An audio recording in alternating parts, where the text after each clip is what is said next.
1925-2025, François Bon, une année avec Howard Phillips Lovecraft, c'est un défi, c'est un marathon du 1er janvier 1925, enfin bon, le 31 décembre, tard, on va pas chipoter là-dessus, où Howard Phillips Lovecraft emménage en célibataire dans un petit studio 169 Clinton Street de Brooklyn Heights, quartier populaire à Brooklyn, où il paye $8 par semaine jusqu'au 6 janvier 1926. 370 petites cases de son agenda quotidien.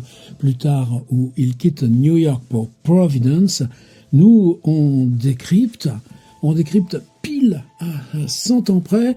Est-ce qu'on aurait pu faire ça à n'importe quelle autre période? Peut-être, oui, mais là, on est aussi le 21 avril.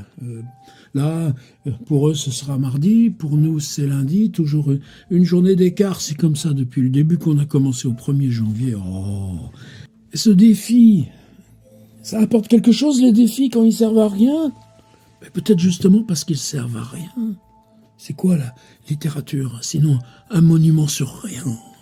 Et qu'est-ce qui fait que tout d'un coup ça lève et ça nous donne des mystères comme, tenez, At the Mountains of Madness, montagne de la folie. C'est traduit littéralement. Hein. Si vous trouvez At the Mountains of Madness avec un autre titre, c'est que vous hallucinez et puis que vous trompez sur la Camelot, voilà, c'est dit. Mais c'est ce mystère qu'on explore et c'est pour ça que quel que soit ce qui se passe pour Howard Phillips et Lovecraft, nous c'est au jour le jour, là, rebrasser, pétrir, tiens, ça peut être le bon mot. Pétrir ce presque rien, parce que dans ce presque rien, il y a un mystère. On va le voir aujourd'hui, tenez, j'ouvre tout de suite. Ordi. Mardi 21 avril 1925, le premier mot, vous voyez, on a juste 5 lignes, c'est une écriture cette semaine, bizarrement, si on compare à la semaine d'avant, si on compare aux semaines qui nous attendent, la fin avril, début mai, oulala, ce mois de mai. Là, on a presque du calme, de quelque chose d'aéré, oui, mais hier soir, lundi 20, on a fini sur quoi? Sur Stay Up. Ça veut dire quoi? Ça veut dire qu'il n'est pas allé dormir. Ça veut dire qu'il s'est mis à sa table et que toute la nuit, il a écrit et que donc, quand commence le mardi 21, ça commence par ce mot « write ». W-R-I-T, epsilon, write. Est-ce que dans la journée, il revient? Aujourd'hui, non. Oh là là, on n'a pas le temps. Alors que souvent, on a 3 fois, 4 fois, là, c'est-à-dire le rythme de l'écrire se note là sur l'agenda. L'agenda garde trace de l'avalement d'un bonhomme qui n'est pas un demi-bonhomme, il fait plus d'1m75, il fait pas loin de 80 kilos parce qu'il se porte bien cette année-là, il a grossi depuis son mariage des fois, il aime pas qu'on lui rappelle, il fait beaucoup d'efforts, mais il fait beaucoup d'efforts aussi pour ne pas faire d'efforts, et il est souvent, comme aujourd'hui encore, on va le voir 2 fois, à la Scotch Bakery. J'ai jamais trouvé, qu'est-ce que j'aimerais bien avoir un peu de documentation sur cette Scotch Bakery, Clinton Street, dans ce quartier populaire. Il y a une boulangerie écossaise, mais jamais on nous décrira ni le nom du patron, ni à quoi ça ressemble. Et puis une autre qui s'appelle, alors là celle-là on la connaît mieux, c'est une cafétéria, le Tiffany qui est juste en dessous chez eux. Et là on le connaît aussi parce qu'il y a 2 chats. Et ces 2 chats aiment beaucoup Lovecraft. Alors on sait même pas, peut-être c'est les 2 chats qui lui préparent, comme hier soir on avait George Kirk, là, son colocataire encore, qui disait que lui il avait pris une salade aux crevettes, mais que Lovecraft avait pris un sandwich au fromage. Et lui, George Kirk, avait pris un café, et Lovecraft, lui, avait pris 2 cafés. Et leur rituel de Tiffany, on commence à bien le connaître, c'est aussi parce qu'ils y vont souvent entre 11h et minuit. On a un texte de Reinhard Kleiner où on voit les pauvres gars là, du service qui attendent que ces excités veuillent bien débarrasser le plancher. Qu'est-ce qu'ils font? Vous savez, il y a ces journaux là sur des grandes tiges de bois blanc. On déroule le journal et c'est ce qu'ils font. Ils lisent le journal à minuit. Le journal qui vient de sortir de presse et qui sera le journal du lendemain. Et nous, c'est précisément l'exercice qu'on fait aussi, et à peine ils sont sortis que... Là, je le refais le geste, puisque oui, hier, c'était pareil. C'était la même chose pareil, la même chose. C'est dur l'impro quand on fait de la vidéo, mais c'est peut-être pour ça que ça grise autant. En tout cas, dès qu'ils sont partis, on ferme. Et ce mardi 21, là, ça finira par Right Till Morning. Contrairement à la veille, ce ne sera pas nuit blanche avec écriture qui le porte d'un jour sur le suivant, mais ce sera écriture jusqu'à ce qu'arrive l'aube et la suite à demain. Alors il se passe quoi entre ce right till morning? Eh bien, G.K. George Kirk qui appelle et on va aller dîner. Enfin, ça c'est pareil aussi, rituel. Et puis Loveman, George Kirk, Sam Loveman, évidemment, ils sont là tout le temps. Et un petit truc inconnu, ADVT. Advertisement, c'est une annonce dans le New York Times, une annonce ailleurs, une annonce peut-être qu'ils ont vue là sur un des magasins. Quoi ça concerne, qu'est-ce que c'est? Et ça, je voudrais en parler plus parce que je pense qu'en même temps qu'on avance, là on doit être le 108e envoi, on a toujours, chaque fois, des petites choses qui sont à enquêter. Alors on a une équipe formidable, on est 115, bienvenue, bah ouais, enfin quoi, c'est bien ce que je baratine, mais prendre le PDF là, puis regarder, puis ouvrir les liens et tout ça, bah, c'est quand même nettement mieux. Allez, c'est 20 balles, il reste encore 8 mois là, à travailler ensemble, à voyager, à explorer, à rigoler ensemble avec Howard Phillips Lovecraft. Mais enfin, nous laissez pas tout seul. Qu'est-ce que ça veut dire d'être juste 115 dans cette aventure? Et cette aventure, je vous assure que la force, l'élan collectif, il y en a besoin, parce qu'il y a d'autres choses au bout. Il y a les compiles mensuels qu'on fait là, mais ensuite, qu'est-ce qu'on va en faire de ces ouvrages? Quelles traces on va bâtir de tout ça? Il y a tout le travail de correction, de complément. Allez, faites un petit effort. Il y a 3 fois plus de gens qui regardent les vidéos que de gens qui sont inscrits là pour recevoir ce travail, participer à ce travail. Allez, ça c'était la page publicitaire, mais justement, advertisement, alors peut-être que c'est Lovecraft qui me disait « Hey mec là, dans 100 ans, fais donc un peu de publicité pour ton truc ». Voilà, je l'ai fait, mais ce que je voulais dire, c'est que chaque fois, on a des petits trucs, il faudrait mettre un petit astérisque dans la transcription, dire « ça on n'a pas trouvé, il y a 2 jours ». Où est-ce que c'était? C'était avec Loveman déjà ou Frank Belknap Long. Ils s'en vont dans un truc qui s'appelle le NMEL.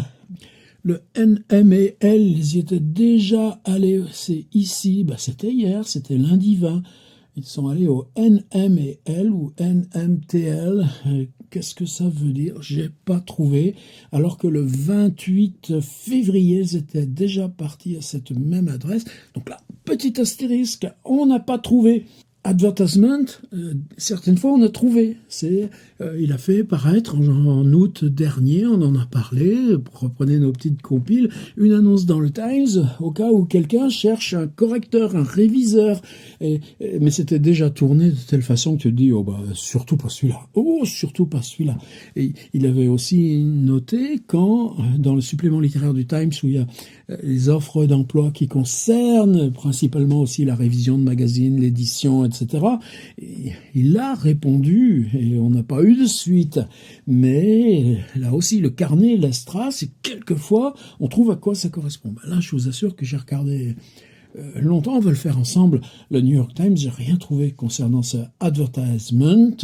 How to Scotch Bakery, alors qu'il a promis à sa brave tante que, pas seulement pour maigrir, mais parce qu'on n'a plus de sous et que Sonia non plus n'a plus de salaire, eh bien, il se contente de ce qu'il peut grignoter à la maison, une boîte de haricots qui fait 3 repas.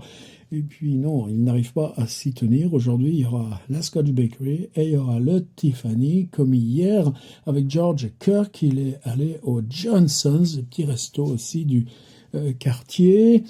On se retrouve tous, all out to Tiffany. C'est toujours cette chose que j'appelle ça abouli. Il faudrait pas, mais ça, all out. Ensemble, on est une sorte de force, d'équipe. Il appelle ça the boys. C'est pas, ouais, dans l'affirmation de genre que ça, à quoi ça correspond, et c'est pas non plus, bon, des gens comme Lovemans ont été parmi les premiers, avec Hart Crane, défendre leur homosexualité publiquement. C'est pas non plus des choses auxquelles on doit être, nous, indifférents. Mais Loveman rentre chez lui, adieu gars, et qu'est-ce qu'on fait? Back to 169, on rentre au 169 et là commence le écrire jusqu'au matin. Alors, c'est peu. Est-ce que tous les jours on vous dit il a fait ça à telle heure, il a fait ça à telle heure, il a fait ça à telle heure? De toute façon, si je faisais ça depuis le début, vous seriez pas là, ou non, c'est autre chose. Vous m'auriez dit, parce qu'on me le dit des fois par mail. Oui, là, parmi les 115. Attention là, et là quand tu dis, et là, ouais, parle pas, arrête de nous faire des comparaisons avec Elon Musk et ça. On s'en fout de ça. Moi, je prends les messages. C'est en ça aussi qu'on fait un travail d'équipe. Je vais directement dans le New York Times. Je reviens à la page de une. La voici, on est bien mardi 21 avril 1925 sur cette première page. Alors, qu'est-ce qui se passe en ce moment?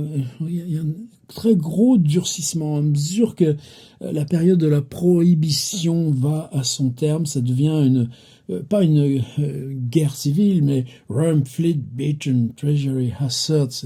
On lance vraiment des militaires, des bateaux de guerre, on lance même un dirigeable Los Angeles pour repérer les bateaux qui font le trafic depuis les Antilles. On se bagarre très très dur dans ce contexte de la prohibition contre le trafic d'alcool. Il y a ces petits trucs ici, souvent, je m'en appuie parce que souvent c'est admirable, d'humanité, vous savez, ces petites histoires qu'on raconte. Mais en commençant de balayer, parce que je cherchais ce advertisement, de quoi il parle, qu'est-ce qu'il a lu, qu'il a fait réagir? Est-ce qu'il s'agissait de White Rock, l'eau minérale, Ginger Ale? On verra plus tard qu'il aime beaucoup Lovecraft, la Ginger Ale avec la White Rock, mais c'est plutôt quand il fait beau. Pour l'instant, on n'en parle pas. Et page suivante, sur quoi je suis tombé? Sur ce petit entrefilet.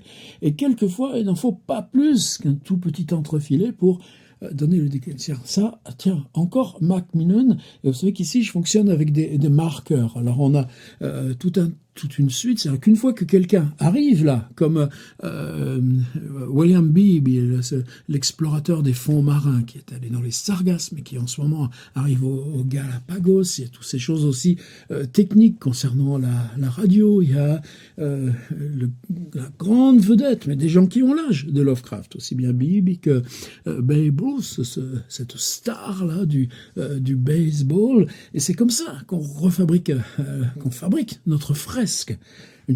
Macmillan part en expédition sur l'Arctique, et c'est une expédition qui se prépare comme là au niveau national. On a même vu Macmillan expliquer au président Coolidge que un des enjeux de cette expédition, c'était de planter le drapeau américain au Groenland, parce que si le Groenland on en fait une base américaine là sur l'Arctique, et le gain est plus qu'important pour le futur. Mais ça, lisez les précédents PDF. On a vu aussi que la marine s'était associée à cette expédition et avait nommé 2 aviateurs pour l'accompagner. Et là, maintenant, non seulement la date est fixée, mais on apprend qu'en plus du bateau de Macmillan, il y aura un autre bateau de la marine pour l'accompagner. Et ce qui va avec Radio Test, Partly Successful, c'est pas le premier article, à Chicago, on explore les questions de transmission d'ondes radio depuis le plus lointain, pour justement ce qui est difficile avec William Beebe et son expédition vers les Galapagos, des bateaux militaires qui reçoivent les signaux radio transmis par Beebe dans ces zones inconnues et qui les renvoient vers les US. Et à Chicago, on essaye de s'assurer de quels équipements techniques il faut pour garder contact avec ce Macmillan qui s'en ira avec son bateau, un bateau de soutien et 2 avions vers le grand inconnu de l'océan Arctique et du pôle Nord. Il partira le 20 juin, le moment où on sera en plein dans l'été, donc l'été polaire, le jour qui ne cesse pas. Et bien sûr, nous, il ne s'agit pas d'anticiper, on va suivre au jour le jour. Mais là, on rejoint Lovecraft. On rejoint quoi de Lovecraft? Par exemple, dans l'abîme du temps, ils partent en Australie. Qu'est-ce qu'ils emmènent? 2 avions démontables. Et c'est les expéditions en avion, au soleil couchant, au moment du crépuscule, qui vont permettre de discerner dans les étendues sableuses désertiques là, du milieu de l'Australie des formes régulières, des formes géométriques qui indiqueront la présence des ruines à explorer. Et vous savez là, peut-être là, dans l'abîme du temps, c'est celui qui a été le plus fascinant à traduire, de très loin, de très loin, de très loin. Mais Montagne de la Folie, alors évidemment, Montagne de la Folie, c'est l'expédition Byrd de 1928. Et le problème, c'est que Lovecraft terminera son manuscrit, At the Mountains of Madness, dont personne ne voudra. Et lui, il a entériné intérieurement l'échec. C'est pas très gai la fin de Lovecraft, parce que cette façon dont on intériorise. On te dit, non, on a le flemme de lire. On te répond même pas. Oh non, on n'en veut pas. Comment tu l'intériorises? Est-ce que ça te pousse à aller dans des zones encore plus risquées? Ce sera le cas, puisqu'on aura, même jusqu'à la toute fin de sa vie, des récits incroyables. Mais cette intériorisation de l'échec, l'échec qui n'est pas dû à ton rapport à l'écriture, mais qui est dû à comment on reçoit ton écriture. C'est cette intériorisation qui devient une sorte de sourdine esthétique.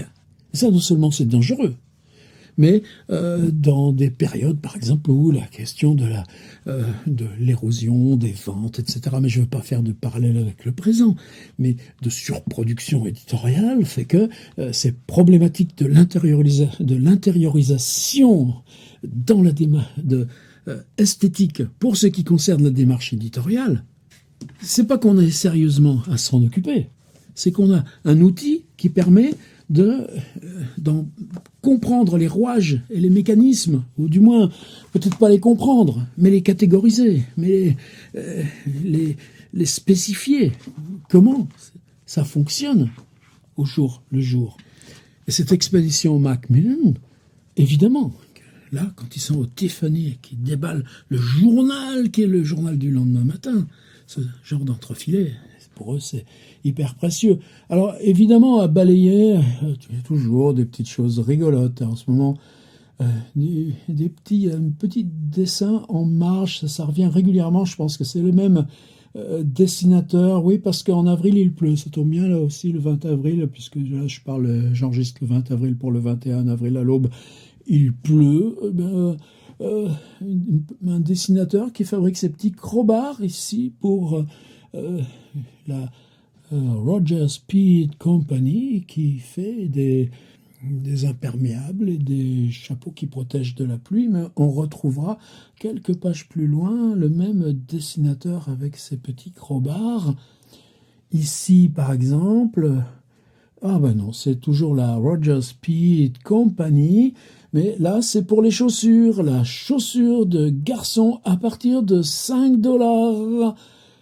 Mais en étant attentif à ces questions de publicité, ce Roger Speed m'amène ici à quoi? Alors, est-ce que c'est ça qui l'intéresse? C'est que Lovecraft a une Remington, et cette Remington, il se l'est achetée pour ses 16 ans, en 1906. C'est extrêmement important, parce que c'est le moment où il se voit confier la petite rubrique d'astronomie de Providence Journal. Tu commences par publier, et ensuite, bien longtemps après, 10 ans après, tu arriveras à la fiction. Et il s'achète, là, cet outil à écrire, c'est-à-dire tu fabriques du texte qui sera publié. Et ce fonctionnement mental, cette chose d'écrire à distance pour ce qui sera publié, qui est l'inverse de l'écriture épistolaire ou de l'écriture, pas seulement de l'agenda, mais de ce petit carnet du même format aussi qu'il tient de 1919 à 1934, donc qui lui sert énormément là dans son année new-yorkaise, le Commonplace Book, dans lequel on a plus de 220 sujets d'histoire. Donc il y a cette démarche là du carnet, de la lettre, ou ce qu'on remâche intérieurement, et il y a la machine à écrire pour écrire dans l'espace de la publication. Et nous, quand on travaille avec ce genre d'outils, évidemment, cette réflexion-là, qu'est-ce que c'est présent? Mais Lovecraft, il n'en peut plus de sa machine. Quand vous visitez un peu au-dessus de San Francisco, la maison de Jack London, lui, il a une Remington d'un modèle qui s'appelle Silencer. Oui, les touches, tout ça, la mécanique a fait énormément de progrès. Est-ce que Lovecraft, tout d'un coup, voit cette annonce-là, Remington, on peut faire réviser la Remington. Peut-être que ça, pour lui, il n'en peut plus de dactylographier. Est-ce que sa relation avec Bob Barlow, un peu plus tard, ce sera que Barlow lui donne des dactylogrammes avec un carbone, et en échange se constitue sa collection de manuscrits. Alors, ça pourrait être ça. Évidemment, c'est une hypothèse totalement gratuite. C'est-à-dire que dans le journal, avoir vu une annonce d'une boutique qui est là, à l'intersection de Broadway et de la 23e rue, qui fait des révisions des machines à écrire. Et ce sera beaucoup plus souple et peut-être plus silencieux. Mais non, ce serait totalement gratuit. Mais c'est ce truc de Macmillan. Alors maintenant, je passe sur mon petit PDF.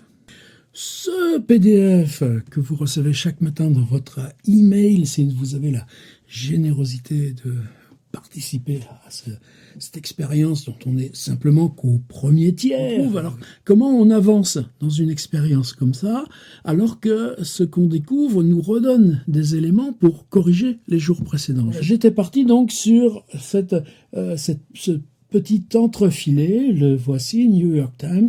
Là, j'ai été une demi-page à traduire, c'est pas grand-chose. Et il cite aussi Byrd.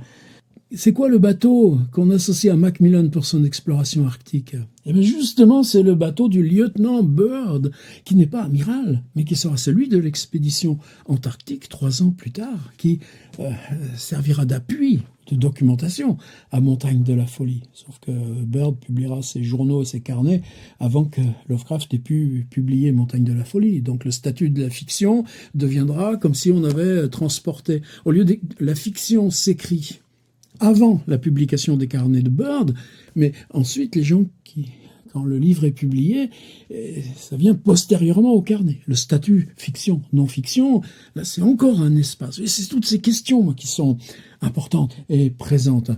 Alors l'article le voici, et puis donc recherche, et ce dont tu t'aperçois, c'est que la célébrité, ou du moins l'intérêt public accordé à l'expédition de Macmillan fait que on a une iconographie totalement démultipliée par rapport à d'autres, y compris Beebe et son Arcturus, c'est-à-dire qu'on voit le bateau, on voit leur bivouac sur la banquise, on voit le bateau sous voile, on voit Macmillan lui-même. Alors l'expédition partira au 20 juin, on la suivra en direct, mais c'est cette question-là de l'iconographie qu'on peut poser dès en avance. J'ai évidemment repris mes publicités, le truc de machine à écrire, sans savoir du tout si c'est ça qui l'intéresse. Ouais, parce que l'autre jour, par exemple, vous savez, quand il est parti à Washington, lui et Kirk se sont fait chacun à leur étage, dans leur piole, un bain. Et ça nous a permis de retrouver cette curiosité. Et là, on l'aperçoit, le bain se passe dans la cuisine. On appelle ça, c'est la baignoire de cuisine. C'est-à-dire que là où vous avez votre évier, tout ça, on enlève ce qu'il y a sur le dessus, une planche de travail, et puis vous vous trempez dans la cuisine, dans votre petite baignoire individuelle. Mais en tout cas, il reste toujours là aussi une inconnue, parce que Lovecraft n'a pas de cuisine au 169. Alors est-ce que c'est un tub, des tubs collectifs que la propriétaire met à disposition des locataires? On ne sait pas. Mais là, voilà une publicité où on a le chauffage à gaz qui permet d'alimenter de façon individuelle votre petit appartement, les appartements populaires, les appartements pauvres, en eau chaude, et de se baigner dans sa cuisine. Il n'y a pas de douche. Donc le tub, la baignoire de cuisine, est un outil qui précède la douche. C'est pas une qualité supérieure. Allez, on reste pas dans ces petites choses. Mais côté la montagne de la folie, le rapport à l'imaginaire de arctique, antarctique, qui fait que c'est quelque chose qui me travaille là. C'est Lovecraft. On dit toujours, il déteste New York, il s'enfuit de New York, il va à Providence, il reviendra jamais à New York. Ben non, c'est pas vrai. Il reviendra tous les ans, en particulier chaque Noël pour aller chez les Belknap Long.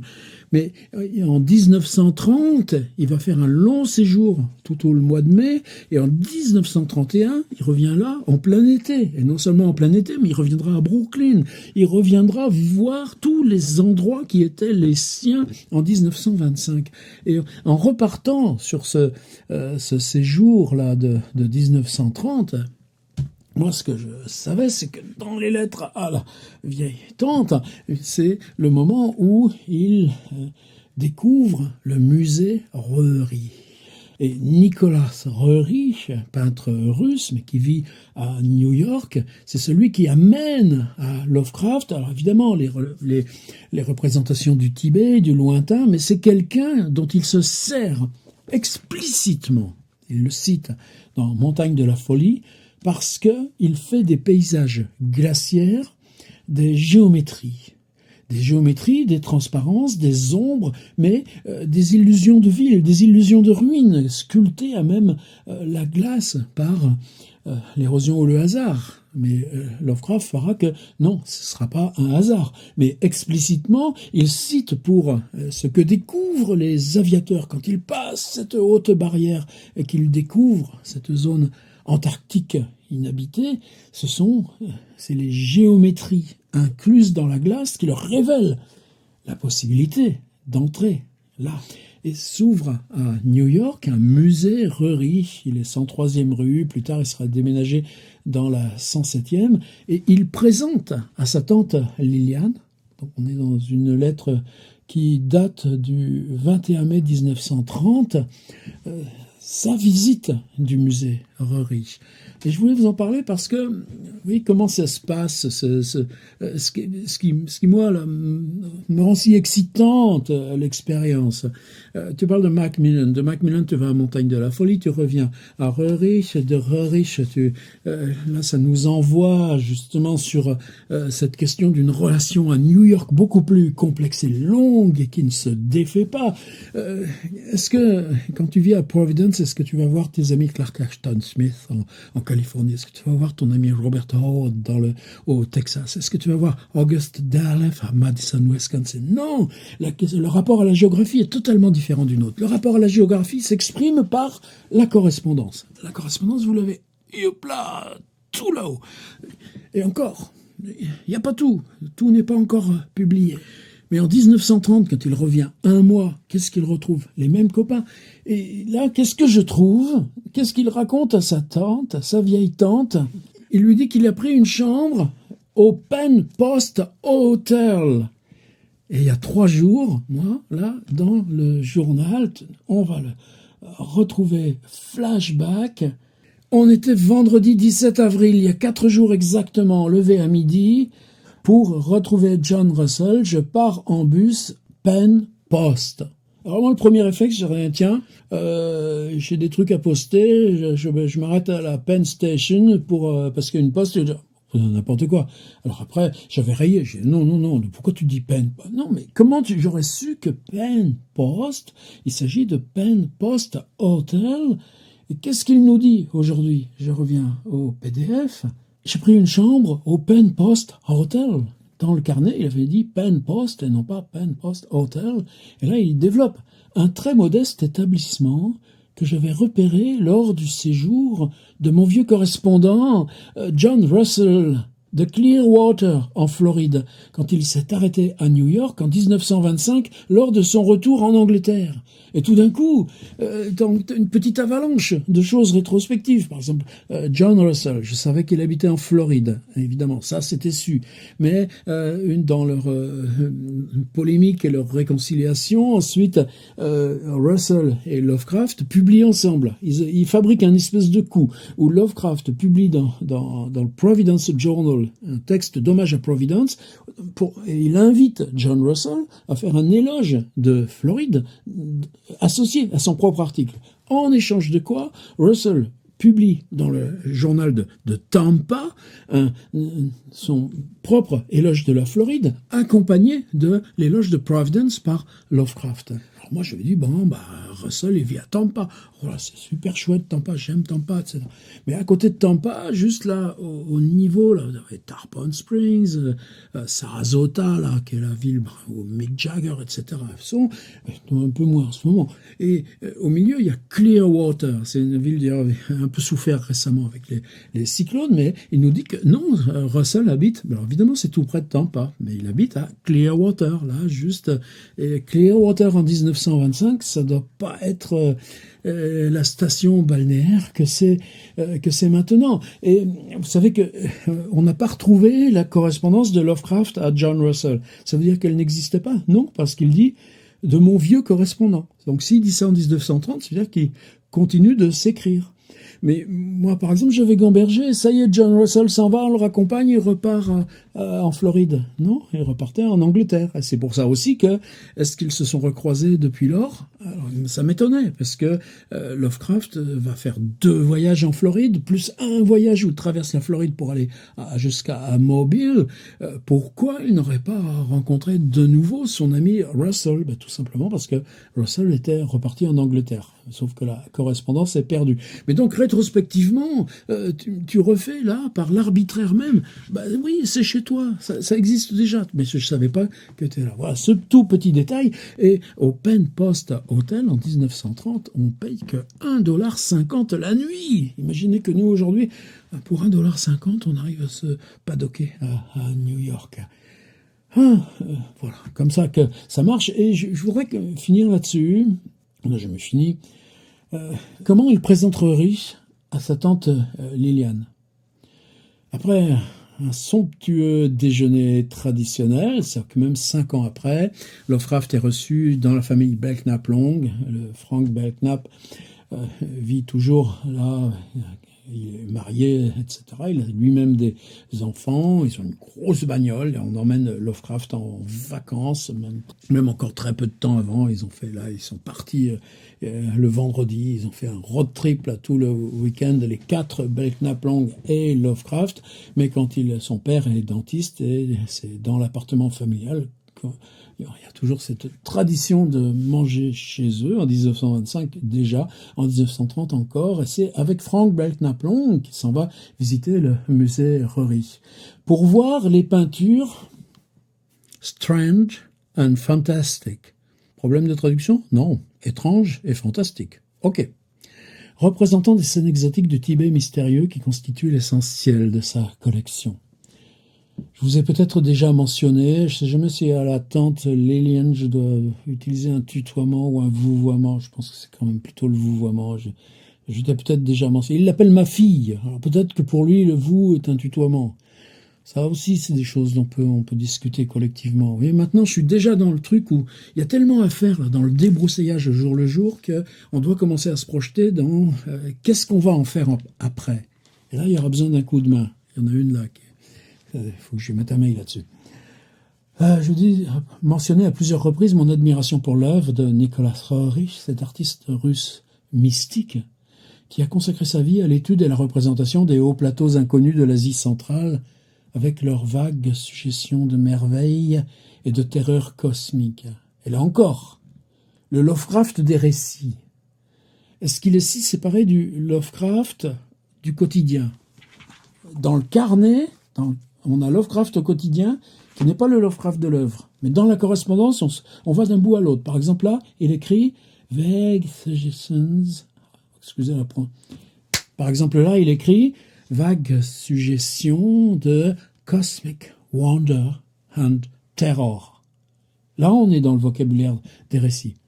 Je vous ai peut-être d'ailleurs également montré des illustrations de ces peintures strange. Deuxième usage de strange. Donc là, on respecte. Étrange. Qui rappelle celle de Clark Ashton Smith dans le New York Times. Cet artiste, Clark Ashton Smith, c'est son correspondant de Californie. Cet artiste est si particulier que ses admirateurs ont érigé ce musée, important et vertigineux. C'est pourtant pas un très haut bâtiment, mais il appelle ça skyscraping. C'est-à-dire que New York, Manhattan, c'est les élévations. Et tu joues d'un bâtiment qui s'accroche au gratte-ciel pour se présenter lui-même comme élévation, pour dire que c'est ce vertige qui va induire la scénographie qui te met en rapport avec la peinture de Rory. Dans le seul but d'abriter ces œuvres si bizarres, ouais, le mot bizarre, attendez voir, et de présenter des informations sur cette région lointaine et interdite dont il a si profondément absorbé l'aspect, et là, je vous le donne en mille, weird, W-A-I-D. Et pour ça, moi j'ai un outil fabuleux. Alors on est toujours, est-ce que c'est chez Hippocampus Press? Ouais, merci, toujours Derek Hussey. Ça fait partie de ma bibliothèque Lovecraft, mais un outil le plus fabuleux. Lovecraftian Lexicon, c'est un monsieur qui s'appelle Dan Claw. Il a publié ça en 2009. Qu'est-ce que c'est? Quel boulot il a fait! Et c'est ça aussi le destin des livres. 16 ans après, c'est un livre qui est là, toujours, et qui est sur ma table. Weird Words. Les mots étranges. Mais ce sont les mots de Lovecraft. Or, Weird Tales, c'est sa revue de publication principale. Et Weird, c'est une sorte de mot valise, qui est ce que j'écris participe du weird. Du bizarre, de l'étrange, certainement. Mais en anglais, on a, par exemple, l'ange du bizarre, comme traduit Baudelaire pour Edgar Poe, c'est The Angel of Odd, O-D-D. Et le vocabulaire pour l'ensemble de ces mots, c'est une palette beaucoup plus large en anglais qu'en français. C'est-à-dire, si vous utilisez pour tous ces mots, là, je tombe sur outré. Et Lovecraft, Cooler of Outré and Morbid Cast. Et là, dans Edgar Poe, Murders of a Rue Morgue, there was something excessively outré. Un mot français, directement comme ça. Et on garde l'accent aigu. Mais ça, on le retrouve aussi dans Edgar Allan Poe, dans Edgar Allan Poe, William Winson, mais on le trouve aussi dans Anne Radcliffe. Et là, ce Dan Claw nous fait, pour chacun de ces mots, un historique dans la langue. Alors si on va voir, et ça tombe bien, parce que du coup, il arrive s'il faut arriver après Wild Purchase, jusqu'à la fin du livre pour avoir ce weird. Alors, tu fais tout ce chemin de livre pour arriver au mot qui a provoqué que tu veuilles le dire. Qu'est-ce que ça veut dire weird? Weird, alors, qu'est-ce que tu reprends pour trouver? Tu reprends, bien sûr, ton Shakespeare. Et dans Shakespeare, tu vas dans Macbeth. Le monde est dans Macbeth, là, le monde est une histoire pleine de bruit et de fureur et racontée par un idiot. Ça s'ouvre comment, Macbeth? Par les sorcières, par les 3 sorcières. Et à la fin, qu'est-ce qu'il y aura avant le grand épilogue? Il y aura les 3 sorcières. Et est-ce que c'est un discours fou? C'est facile de dire un discours fou. Mais quand on prend la musique des 3 sorcières au tout début, quand elles parlent ensemble dans Shakespeare, il faut être Markovix pour s'autoriser à traduire des machins comme ça. Enfin, bon, il y a eu Bonnefoy, il y en a eu quelques autres, ou même ce cher... c'est François, Hugo, le fils de Victor. Mais chaque scène de sorcière, c'est une folie de langue. C'est uniquement la sonorité de la langue et sa distorsion qui crée l'amplitude et la profondeur, ou l'instantanéité, ou l'irrévocable de la malédiction. Évidemment, c'est principalement dans cette dernière apparition des sorcières. Mais est-ce que vous vous souvenez que dans l'acte 1, scène 3, les sorcières ouvrent. Acte 1, scène 1. Thunder and lightning enter three witches. First witch, when shall we three meet again? In thunder, lightning or in rain. La seconde, elle a un mot comme hurly-burly. When the hurly-burly's done, when the battle's lost and won. Et la troisième qui reprend, that will be here the set of sun, first which was the place, deuxième, upon the heath, third, there to meet with Macbeth. Et quand elles reviennent, acte 3, thunder, encore le tonnerre, enter the three witches. La première, où étais-tu ma sœur? La seconde, killing swine. La troisième, et toi, sœur, où étais-tu? Ça, comme si elle se retrouvait sur la scène de théâtre sans savoir d'où aucune ne revenait. Et puis, ce truc célèbre, a drum, Macbeth doth come. On entend un roulement de tambour qui se superpose au tonnerre, et voilà que Macbeth arrive. Et c'est là, howl, ensemble. Elles parlent toutes trois ensemble. The Weird Sisters, hand in hand, posters of the sea and land. The Weird Sisters. C'est la première apparition de Weird dans la langue anglaise. Et ça, le Dan Core, évidemment, le reprend, parce que si on cherche ensuite Weird, on va le retrouver chez Keats en 1819, on le retrouvait déjà chez Walter Scott en 1821, chez Thomas Gray en 1761, et on peut pister le mot Weird quand il revient par exemple dans James Joyce, dans le Ulysses, printed by the Weird Sisters in the year of the big wind. Imprimé par les Weird Sisters dans le tourbillon du vent grand. Donc James Joyce fait directement référence dans Ulysses aux trois sorcières de Macbeth. Tiens, il y a même J.K. Rowling. Qu'est-ce qui nous importe là? C'est que quand Shakespeare parle des Weird Sisters, c'est le W-Y-R-D qu'il modernise, et on est dans un mot qui emporte avec lui la notion de destin. Ce sont les trois filles du destin. Trois parcs. Ça veut seulement dire que quel que soit l'usage qu'en fait Lovecraft, qu'il parle de Rarich, qu'il parle de Weird Tales ou qu'il parle de son écriture, bien sûr, on va traduire par étrange ou bizarre, et puis un coup on va mettre étrange, un coup on va mettre bizarre, parce qu'en français t'as que ça. Ouais, bah tu vas aussi chercher d'autres équivalents, mais disons c'est les deux principaux.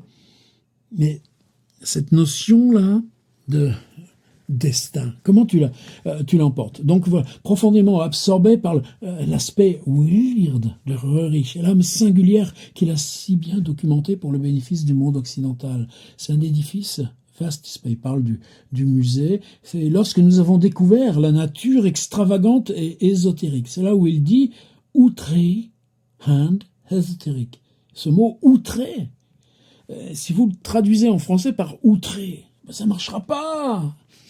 La distance que Edgar Poe induit quand il utilise outré dans Double meurtre dans la rue Morgue. Là oui, peut-être parce qu'il y a de Paris à la langue française, mais ensuite quand il l'utilise, il n'y a plus ça. Et ce outré devient une sorte de... la langue résiste parce qu'elle est aussi étrangère que quand nous, on doit garder cette étrangèreté quand on ramène dans notre langue un mot anglais. Nous avons été littéralement transportés par les perspectives imaginaires, virtually wide over the imaginative vistas qui s'offraient à nous. Et il continue. Rarich est sans aucun doute l'une de ces rares âmes fantastiques, rare, fantastic souls, qui ont entrevu des secrets grotesques, terribles, grotesque, terrible secrets, grotesque, on a ça chez Edgar Poe aussi, qui se cachent au-delà de l'espace et du temps. Outside space, dans Lovecraft, on a the color out of space, and beyond time, comme lui écrira, dans l'abîme du temps, et qui ont conservé cette capacité à laisser entrevoir ce truc. Donc vous voyez comment tout d'un coup là, on se retrouve au cœur même de la mécanique Lovecraftienne, de la mécanique de langue, et que justement, j'en reviens au facsimilé, right? On commence la journée parce que on est resté toute la nuit à écrire, ça a commencé la veille au soir, et puis right till morning. L'aube vient, tu es encore à écrire. Et évidemment, là j'ai sauté à 1930, mais ça nous a apporté un détail sur John Russell, qui est si décisif là pour corriger ce qu'on ne pouvait comprendre la semaine dernière. Mais ça nous a amené ce détail rétrospectif sur John Russell. Et là, ce qui les amène à minuit à Tiffany pour lire le journal du lendemain matin, c'est cette préparation de l'équipé Macmillan. On est déjà dans ce travail intérieur des profondeurs sous-marines, des étendues de glace, ce qui va rejoindre Roerich, Byrd, et évidemment l'écriture des montagnes de la folie. Et ça m'amène juste, alors je sais pas qui écoute encore cette vidéo quand je fais une telle improvisation comme ça, c'est un travail sur moi, et puis merci. J'ai l'âge de considérer que ce travail sur moi, j'ai le droit de le mener. Se dire, est-ce que dans quelques vies, la mienne, la tienne, la sienne, toute la vie n'est pas contenue en chaque époque de cette vie? Et je vois Marcel Proust arriver là derrière, met la main sur l'épaule. Bien, t'as fini par le comprendre. Évidemment, c'est des vieilles lunes.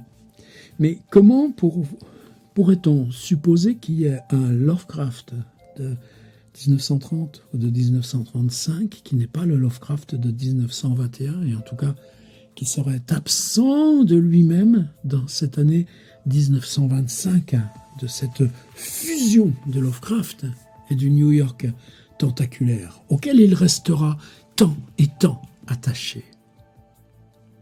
Voilà pour aujourd'hui. À demain.